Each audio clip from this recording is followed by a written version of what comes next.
Hello everyone, this is Neha the fashion designer. तो आज हम इस कुर्ती की कटिंग करने वाले हैं।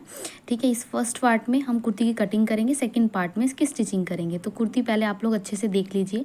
ये थोड़ा शर्ट स्टाइल में कुर्ती है जिसमें ऊपर की तरफ से लेस शुरू है और कॉलर में भी लेस लगा रखी है। आप फिटिंग देख सकते हो, थोड़ी लूज़ टाइप की है। ठीक है, तो अभी हम चलो स्टार्ट करते हैं फटाफट से इसकी कटिंग। तो सबसे पहले मैंने इसका जो फैब्रिक था वो अप्रॉक्स 1.5 मीटर था, जिसमें मेरे को अर्ज काफ़ी ज़्यादा मिला हुआ था, 90 का अर्ज था इसमें। ठीक है, तो मैंने इसके 2 पीस कर लिए हैं। ये वाला मेरा बैक हो गया जिसमें वो जॉइंट है, और जो मैंने नीचे की तरफ रखा हुआ है वो दोनों ओपन है। ठीक है, यानी वो 2 पीस में फैब्रिक हो गया। इसे हम साइड में रख देते हैं पहले। तो ये बैक है हमारा। ठीक है, अब ये जो फैब्रिक है ये 2 पीसेज में हो चुका है। ठीक है, ओपन है ये चारों तरफ से। इसको मैंने अपनी फिटिंग के अकॉर्डिंग थोड़ा ज़्यादा ले लिया है।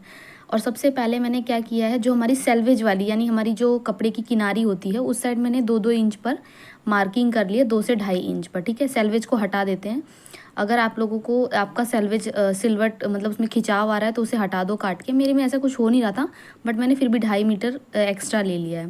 देन उसके बाद मैंने यहाँ पे शोल्डर के लिए एक लाइन खींची। सबसे पहले सीधी लाइन खींचना बहुत ज़रूरी, चाहे फैब्रिक सीधा हो या ना हो। देन उसके बाद यहाँ पे लेंगे हम शोल्डर।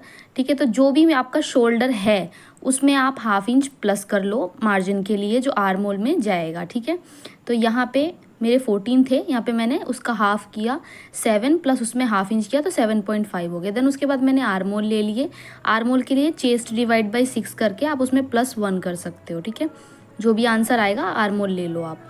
देन यहाँ पे चेस्ट लाइन मेरी क्रिएट हो गई अब। ठीक है, तो अब मैं यहाँ पे क्या करूँगी, अब अपना आर्म होल बनाऊँगी। ठीक है, तो उसके लिए सबसे पहले 1/2 इंच पर तो एक निशान लगा दो शोल्डर डाउन का, हाफ से 0.75 बहुत आराम से कर सकते हो आप। ठीक है, तो यहाँ पे मैंने निशान लगा दिया। देन उसके बाद जो 1/2 इंच था उसके नीचे से फिर मैंने पूरी लाइन का हाफ करके एक पॉइंट पे निशान लगा दिया। ठीक है, अब यहाँ पे चेस्ट लेनी है, तो चेस्ट के लिए यहाँ पे मैंने क्या किया हुआ है, आपकी जो भी चेस्ट है उसमें +1/2 इंच कर लेना डिवाइड 4 करने के बाद। मेरी 36 थी, डिवाइड 4 9। देन उसके बाद 1/2 इंच प्लस किया तो 9.5। ठीक है, और मार्जिन ले लिया मैंने 2-2 इंच का। ठीक है, ये टोटली लूज़ कुर्ती बनेगी, बिल्कुल फिटेड नहीं है, बहुत कंफर्टेबल गारमेंट है। ठीक है, तो अभी हम बाकी की मार्किंग करते हैं। ठीक है, बहुत इजी ट्रिक बता रही हूँ मैं आपको, इसमें बहुत अच्छे से समझ में आएगा अगर आप फॉलो करोगे। देखो ये जो है अभी दिखा रही हूँ मैं, ये है आर्म होल शेप पर।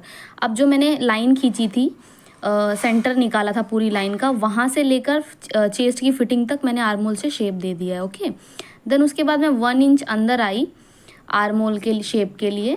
ठीक है, फ्रंट आर्म होल शेप के लिए 1 इंच अंदर आई और उसके बाद वहाँ पे एक लाइन बना दी। ठीक है, अब इस लाइन से क्या करेंगे, जो हमारा सेंटर था उसी सेंटर से हम फिर से आर्म होल क्रिएट करेंगे नीचे वाली लाइन तक।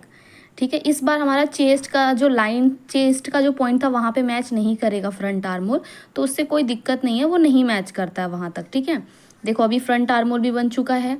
मैं यहाँ पे जूम कर करके आप सबको दिखा रही हूँ ताकि अच्छे से क्लियर हो जाए।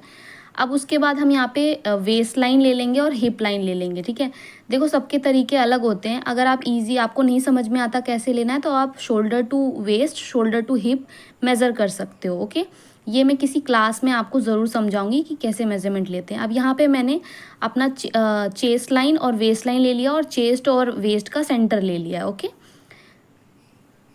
सबसे पहले यहाँ लाइन क्रिएट कर देंगे हम।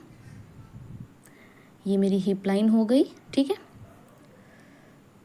नॉर्मली अगर साइज़ है आपका तो आप 7-7.5 और 14 तक आराम से जा सकते हो, ले सकते हो, कोई दिक्कत नहीं है। ये इजी वे में बता रही हूँ, मतलब अगर ना समझ आए किसी को। अब देखो यहाँ पे जो मेरी चेस्ट थी उसका पूरा चेस्ट और वेस्ट की जो जो पॉइंट था उसका सेंटर कर लिया है मैंने। ठीक है, ये सेंटर क्यों किया है मैं अभी समझाऊंगी आप सबको।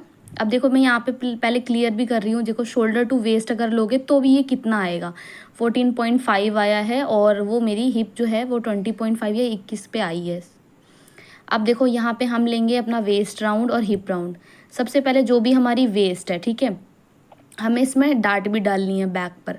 ओके, तो हम उसके लिए भी 1/2 इंच प्लस करेंगे और प्लस 1/2 इंच की लूजिंग भी रखेंगे, क्योंकि जैसे मैंने कहा कि ये लूज़ गारमेंट है, बहुत ढीला ढीला रहेगा। तो हम मेरी 32 की वेस्ट है, उसमें मैंने 1 इंच प्लस कर लिया और +2 इंच अपना मार्जिन दे दिया। ओके, देन उसके बाद हिप ले लेंगे। हिप है मेरी 40 की। ठीक है, उसमें लूजिंग देके वो हो गया 10.5। ओके, अब यहाँ पे हम अपना मार्किंग कर लेंगे, ठीक है। 10.5 पे मैंने यहाँ मार्किंग कर ली है।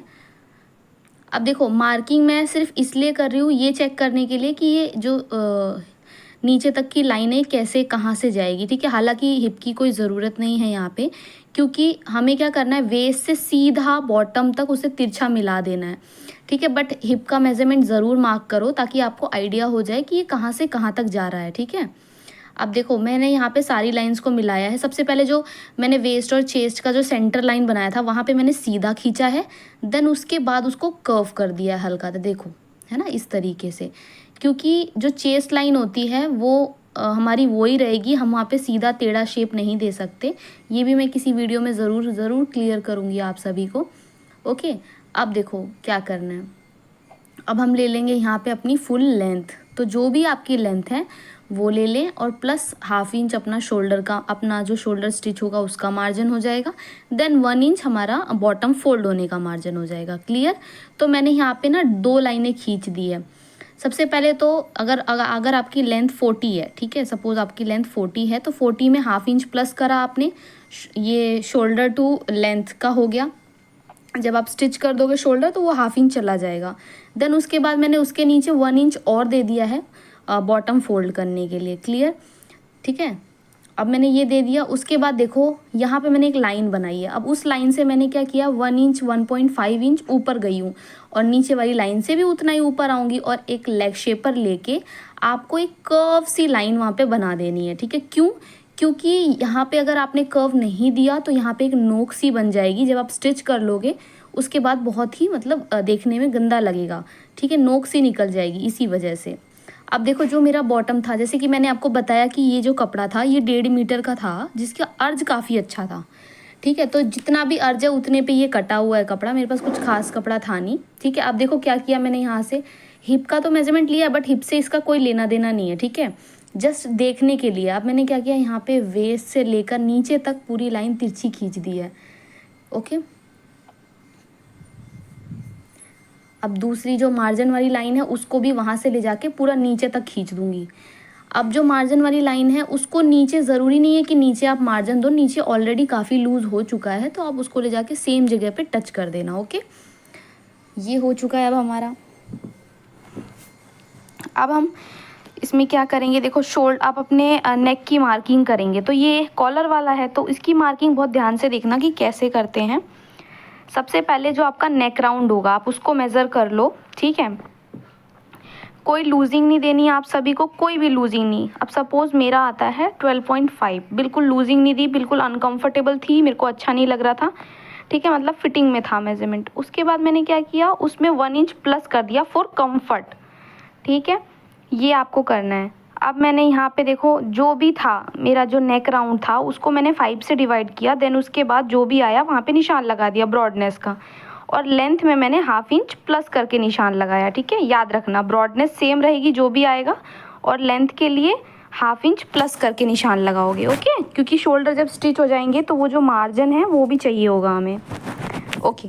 तो अब इसके बाद क्या करेंगे, यहाँ पे लेग वो फ्रेंच कर्व लेके उसको हल्का सा कर्व कर देंगे, ठीक है, ये मैंने कर दिया। उसके बाद अपना शोल्डर का जो डाउन वाली लाइन थी उससे मैच करके शोल्डर डाउन कर देंगे। अब ये चीज़ हमें एक चीज़ और याद रखना आप सभी लास्ट तक, ठीक है, कि जो भी आपको नेक वगैरह की मार्किंग करनी है या फिटिंग की मार्किंग करनी है वो सारी मार्किंग मैंने उस 2.5 इंच के आगे से ली है। इट्स मीन जो मैंने एक 2.5 इंच की लाइन क्रिएट की थी वो सिर्फ जो हमारा शर्ट का बटन वगैरह होता है उसके लिए था, फोल्डिंग के लिए, ओके। ये याद रखना हर चीज़ की मार्किंग उसके आगे से करनी है, ना कि उसी लाइन से, ओके। तो यहाँ पे मैंने अब फटाफट से इसकी कटिंग कर ली है अच्छे से।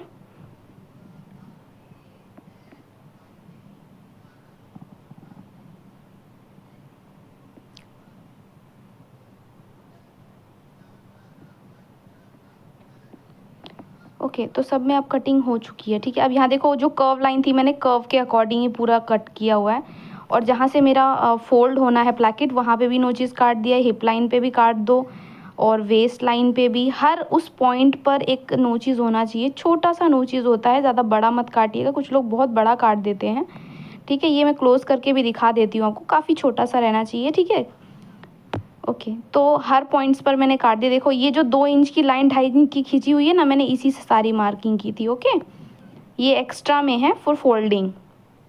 ओके, तो ये फ्रंट पार्ट की हमारी कटिंग हो चुकी है। अब हम बैक पार्ट की कटिंग करना शुरू करेंगे। बैक पार्ट के लिए मैंने फोल्ड कपड़ा लिया हुआ है, मैंने बताया था। ठीक है, वो दोनों ओपन थे क्योंकि वो बीच से भी ओपन है, क्योंकि बीच में प्लैकेट बनेगा इसकी वजह से। ठीक है, ओके, तो ये है अभी फोल्ड वाला हिस्सा। तो ये जो फोल्ड वाला हिस्सा है ये मेरी साइड है और ओपन साइड मेरे अपोजिट डायरेक्शन में। ओके, अब मैंने क्या किया, फ्रंट वाला जो था उसको ओपन करके मैं इसी पे रख दूंगी। कैसे रखना है अब यहाँ पे ध्यान दो। ठीक है, मेन चीज़ अब यहाँ आती है। ये जो हमारे पास एक्स्ट्रा फैब्रिक है ना, ये 2.5 इंचेस जो मैंने लिया हुआ है, इसे हमें क्या करना है, हटा देना है, इसे माइनस करके, क्योंकि बैक पार्ट पे तो कोई प्लैकेट होगा नहीं, तो इसीलिए हमें इसे माइनस कर देना है। ठीक है, कैसे माइनस करेंगे, अब देखो मैंने इक्वल रख के उसके बाद वहाँ पे मैं प्रेस कर दूंगी। इससे क्या होगा, वो एक्स्ट्रा मार्जिन पीछे की तरफ नहीं जाएगा। क्लियर। ओके, तो इन सभी को भी सेट कर लेते हैं। देन उसके बाद इसको बढ़िया से प्रेस मार लेंगे। इससे क्या होगा, ईजी हो जाएगा जल्दी जल्दी मार्किंग करना भी।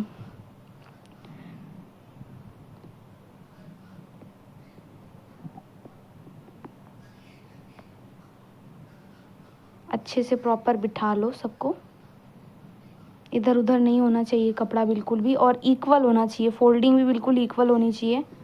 ये देखो, अब ध्यान से देखो, यहाँ पे मैंने जूम आउट करके दिखाया हुआ है आप सभी को प्रॉपर। मैंने उतना ही फोल्ड किया जितनी पे मैंने वो लाइन खींची हुई थी। ठीक है, क्योंकि ये एक्स्ट्रा में है, ये आपको स्टिचिंग में क्लियर हो जाएगा। ये एक्स्ट्रा में है पट्टी के लिए, ब्लैंकेट बनाने के लिए, जो आगे शर्ट स्टाइल में है ना, उसको बनाने के लिए। ओके, अब यहाँ पे मैं प्रेस मार लूँगी इसको प्रॉपर, ईजी हो जाएगा इससे उसको रखने में किनारी के साथ मिला के।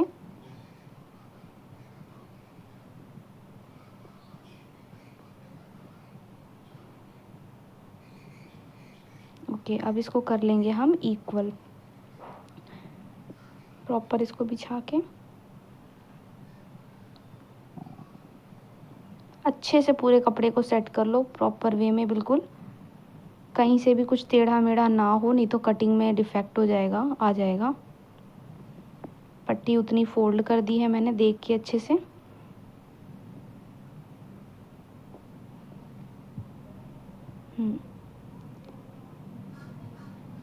और एक बार हम फिर से प्रेस मार देते हैं इस पर। ठीक है, प्रेस मारना तो बहुत ज़रूरी है गारमेंट में। आप चाहे कटिंग कर रहे हो चाहे स्टिचिंग कर रहे हो, हमारा मेन चीज़ ना प्रेस ही होता है। अगर आप इसको स्टार्टिंग टू एंड तक आप इसको प्रेस करते रहोगे ना गारमेंट को बनते बनते, तो इससे फिनिशिंग और ज़्यादा इन्हेंस हो जाती है और भी ज़्यादा बेटर हो जाती है पहले से। और अगर आपने ख़राब काम भी किया होगा, सपोज़ 1% कि हाँ कोई काम में कुछ ख़राबी आ रही है, लेकिन आपकी वो जो ख़राबी है ना, वो प्रेसिंग की वजह से हाईलाइट नहीं होगी, बहुत प्रॉपर अच्छे से बैठी हुई होगी।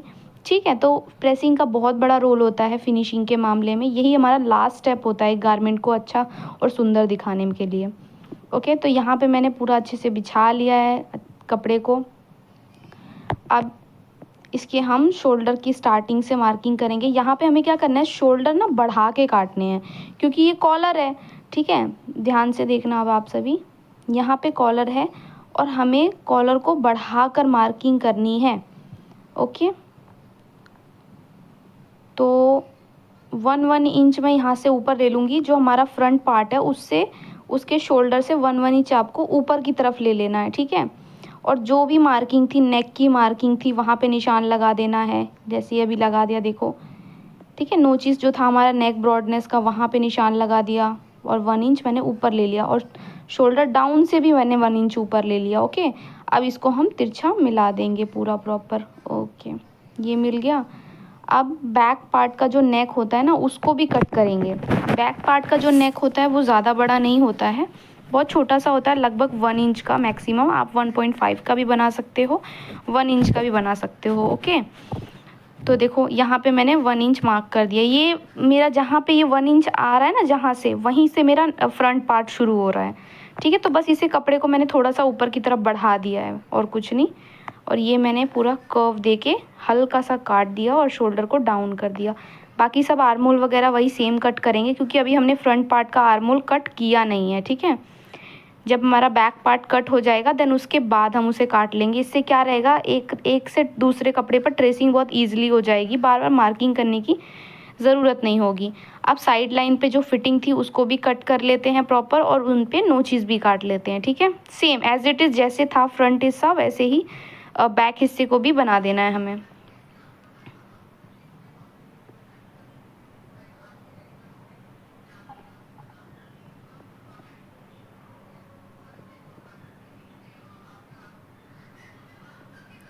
ओके, कटिंग हो गई है डन अभी हमारी, ठीक है। अब छोटे छोटे नोचेस काट लेंगे, और जो बॉटम था उसको भी एज इट इज़ सेम काट लेंगे हम, जैसा शेप उसमें जा रहा है हमारे फ्रंट वाले में। देखो तिरछा जो हमने लेग शेपर से दिया था उसको बिल्कुल सेम तरीके से काट लेंगे, और नोचेस भी काट लिया मैंने वहीं पे फिर से, ठीक है। हर हिस्से पर नोचेस ज़रूरी है, बहुत ज़्यादा ज़रूरी है। नोचेस हमें हेल्प करेगा हमारी हिप लाइन देखने में, वेस्ट लाइन देखने में, ठीक है, और चेस्ट लाइन देखने में। इससे हेल्प मिलेगी, बार बार मार्किंग करने की ज़रूरत नहीं पड़ेगी। तो बैक पार्ट भी कट हो चुका है। अब फटाफट हम इसकी बना लेते हैं डार्ट, ठीक है। तो डार्ट के लिए क्या करना है, जो आपकी वेस्ट लाइन है उस पर एक स्केल से लाइन खींचनी है, ओके।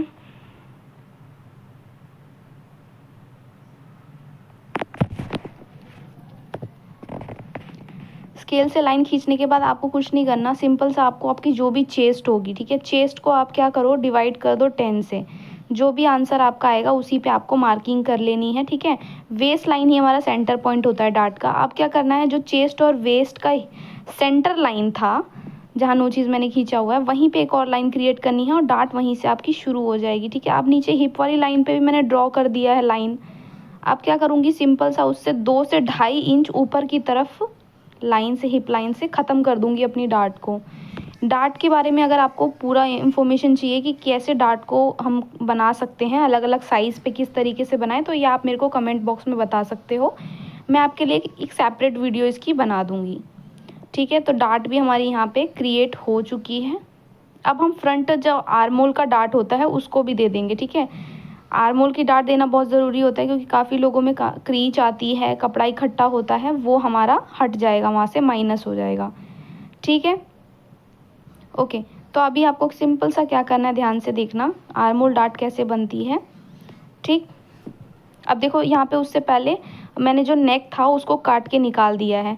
देखो 2 इंच का, 2.5 इंच का जो कपड़ा था उसको मैंने तिरछा काटा हुआ है, क्योंकि नेक हमारा जो राउंड है ना उस पर जाएगा एक्स्ट्रा में, तो हमारे पास थोड़ा एक्स्ट्रा कपड़ा होना चाहिए, इसलिए उसको मैंने तिरछा काटा। अब यहाँ पे आर्मोल भी फिनिश कर देती हूँ मैं, ठीक है। बैक तो कट ही चुका है, अब क्या टेंशन है, अब हम आर्मोल बहुत आराम से कट सकते हैं। अब आर्मोल कटने के बाद हमें जो हमारी आर्मोल डार्ट है उसको क्रिएट करनी है, ठीक है। कैसे क्रिएट करना है मैंने आपको दूरी के लिए क्लियर बताया। सबसे पहले चेस्ट और वेस्ट का जो सेंटर होता है वो ले लेंगे आप, ठीक है। अगर आप कुर्ती, सूट, लॉन्ग ड्रेस बना रहे हैं तो आपको उसमें कोई ज़रूरत नहीं है शोल्डर टू एपेक्स मेज़र करने की। आप सिंपल सा क्या कर सकते हो, यहाँ पे जो भी आपका चेस्ट और वेस्ट लाइन होता है उसका सेंटर निकाल लो बस। अब यहाँ पे जो चेस्ट डिवाइड बाई 10 करके आया वो ले लिया मैंने, ठीक है। और जहाँ पे भी आया वहाँ एक निशान लगा दिया, ठीक है। ये मैं बाई मिस्टेक गलती से नीचे वाले पे लाइन लगा दिया, नीचे का कोई लेना देना नहीं है वेस्ट का, क्योंकि हम यहाँ आर्मोल डार्ट दे रहे हैं, ओके। तो ये मेरा पॉइंट है। अब मैं क्या करूँगी, इस पॉइंट से आर्मोल की डायरेक्शन में, जो आर्मोल का डायरेक्शन होता है उस डायरेक्शन में 2.5 इंच की दूरी रखी और इसको सीधा तिरछा मिला दिया, ठीक है। ये बन गई हमारी डार्ट। अब यहाँ पे हम हाफ इंच की या फिर 0.75 की डार्ट अब इसके सेकेंड पार्ट में मिलेंगे, जिसमें मैं आपको इसकी प्रॉपर स्टिचिंग समझाऊंगी। ओके, होप सो आप लोगों को ये अच्छे से समझ में आया हो। तब तक के लिए बाय बाय। कोई भी क्वेश्चन हो आप कमेंट बॉक्स में पूछ सकते हो। बाय।